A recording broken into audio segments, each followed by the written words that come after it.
Good morning, ladies and gentlemen. Welcome to Professor Ming's Strategic Insights. In the past few weeks, we talked about topics like trade relations between Taiwan and the United States, and the importance of Taiwan's semiconductor industry to the United States, and why Taiwan does not steal the United States semiconductor industry, and questions like that. Today, we're going to continue the topic of semiconductor, but only focus on a narrow question.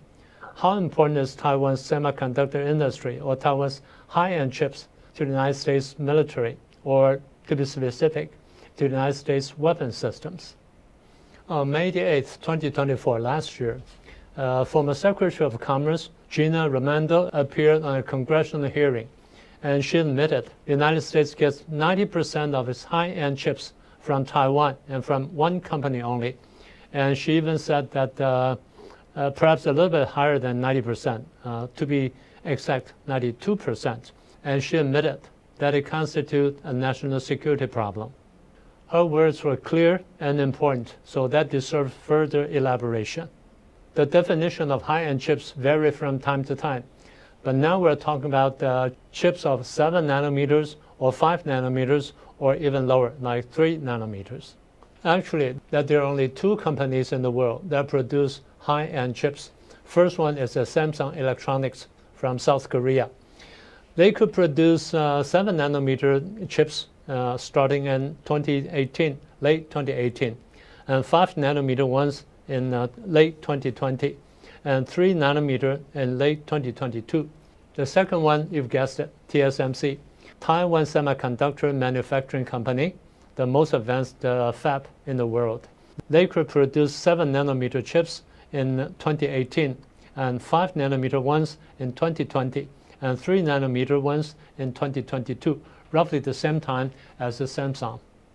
And actually, there was a third country, the Intel from the United States, but it dropped out of the race a few years ago. Now they have a new CEO, and see how they work out on that. In order to produce high-end chips, they need a new equipment called EUV scanner. And the ASML company is the only company that could produce this kind of equipment.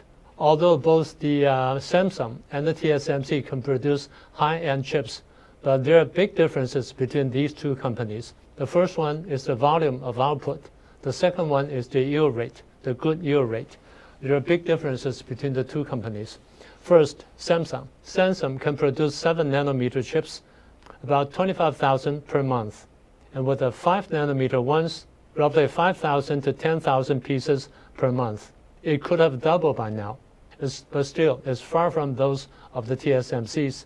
And as for the yield rate, it is claimed that Samsung could reach as high as 30 to 40% top, but still, that falls far behind those of the TSMCs. Let's now look at the figures of the TSMCs. For the 7 nanometer process, by the year of 2020, they could already produce 140,000 pieces per month. By 2021, they could produce about 150,000 pieces per month.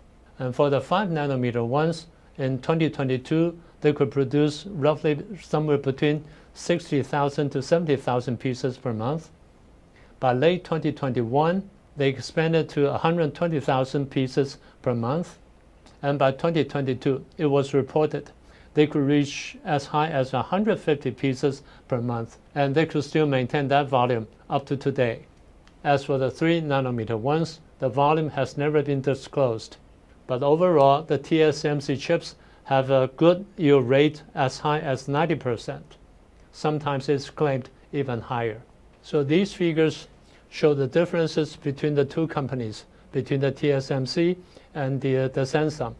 In terms of the volume, the output volume, TSMC is about 7 to 10 times to that of the Samsungs.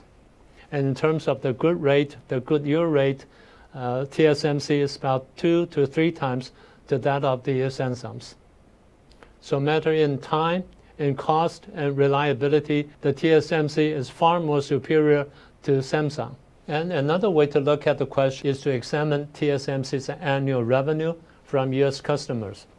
It is estimated in between 2023 and 2024, roughly 65 to 70% of the total revenue of TSMC's came from U.S. customers, and roughly 60% of the wafer revenue from high-end AI chips or HPC chips, high-performance computing chips. It is estimated roughly 42% of TSMC's total revenue came from U.S. high-end chips. So high-end chips alone, we are looking at a total revenue of 30 to 40 billion US dollars for the TSMC. So naturally, you may wonder, where do all these high-end chips go to in terms of the weapon systems? Because these informations are all highly classified and highly sensitive. So we can only try to gather information from all over, from around the world, and here and there, little by little, and try to piece them together. So some of them are only educated guesses. Let's begin by the Army branch. First is the main battle tank, the Abrams series. These chips are used for the entire vehicle's electronic system and the fire control system. All of the chips are designed by the American companies like AMD or C-Link, but manufactured by TSMC. And for the Army, there are also weapons like PRSM or LRPF. They stand for Precision Strike Missile or Long Range Precision Fires. The chips do things like calculation of navigation route and target acquisition. And these high-end chips are also used for communication among Army units, electronic war, and reconnaissance drones such as RQ-7B. Those are for the Army. And now let's talk about the Navy. First one is the Aegis Combat System. The chips are used in a system like a radar, fire control, missile guidance, and command system. They are also used in submarines, nuclear submarines like Virginia class, and the strategic submarine like Columbia class. And the chips are used for sonar, navigation, communication, and fire control. And the Navy also uses these chips for USVs and UUVs, where USV stands for Unmanned Surface Vehicles, and UUV stands for Unmanned Underwater Vehicles. The chips are used for autonomous navigation. Navy's early warning planes, such as E-2D Advanced Hawkeye, use them for image identification, data chain, and radar control. For the Air Force, there are three prominent cases. The first one is the famous F-35 Lightning II stealth fighters. The chips are used on their radars and also on their electronic warfighting systems. The second case is the MQ-9 Reaper drone. The third one is the B-21 bombers, the most up-to-date bombers. The fourth branch is the guided missile and air defense systems. For instance, PAC-3, air defense missile systems. The chips they use are designed by Raytheon and Lockheed Martin and manufactured by the TSMC. And the second case in this category is the THAAD high-altitude air defense missile systems. The fifth category is the satellite and the space technology. For instance, the GPS-3 satellites and the military communication satellites all uses high-end chips from the TSMC. And it's also said that the newly established U.S. Space Force also use high-end chips from the TSMC for their data processing platforms. And lastly, the supercomputer used by the Army, by different branches of the U.S. armies, and the command control systems all use high-end chips from the TSMC. For instance, their high-performance computing center and their commanding system for the cloud wars, for instance, the JADC2 system. They all use TSMC's high-end chips. Well, very impressive, right? I know that our information is still incomplete because of the nature of the topic and because of the nature of the material. They are highly sensitive and they are classified. Most of them are classified. So that's a footnote to former Secretary of Commerce Gina Raimondo's testimony to the U.S. Congress.